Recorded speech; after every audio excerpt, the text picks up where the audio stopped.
Well, hello there. 'Tis I, Syl, of the greatest adventuring group ever to be employed by Faerun Inc.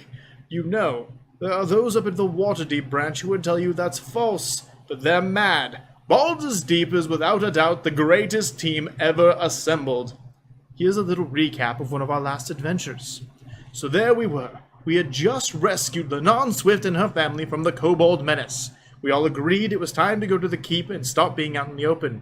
We relied on our skill with stealth and, admittedly, a bit of luck from the gods, but we made it. We were one of the last groups to get into the gate before they closed it. We made our way up to the top of the keep to see what was going on, and the raiding army was enormous, much larger than we ever could have imagined. Glad we made it in time. We went from there to meet the governor of Greenest, Tarbar Nighthill.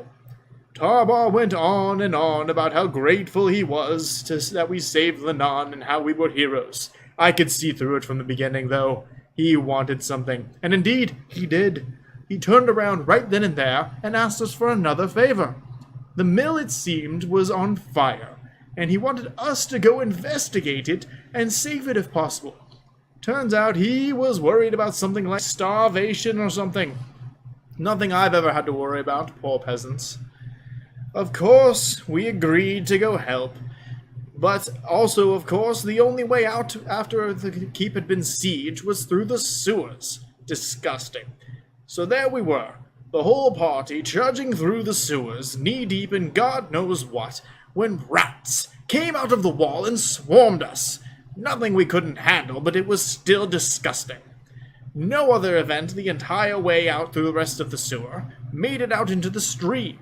We had to dodge a patrol or two here and there, and were about to make our way across the second stream when Halnor the Overachiever gets this idea to charm one of the passing guards and send him to the gate to give them intel.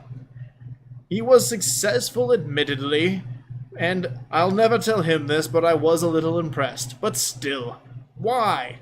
Nothing that we could have done. I digress. We moved on. Made our way to the mill without any further issue. Turned out, the little bastard kobolds weren't setting it on fire at all. They were lighting fires around it. How strange is that?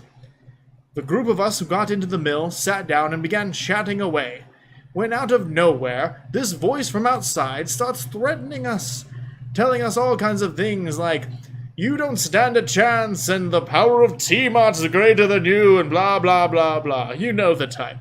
So we're in there discussing how to handle it, when he gets confident again and says, "If you don't come out, we're gonna smoke you out." The audacity, doesn't even have the patience for us to answer.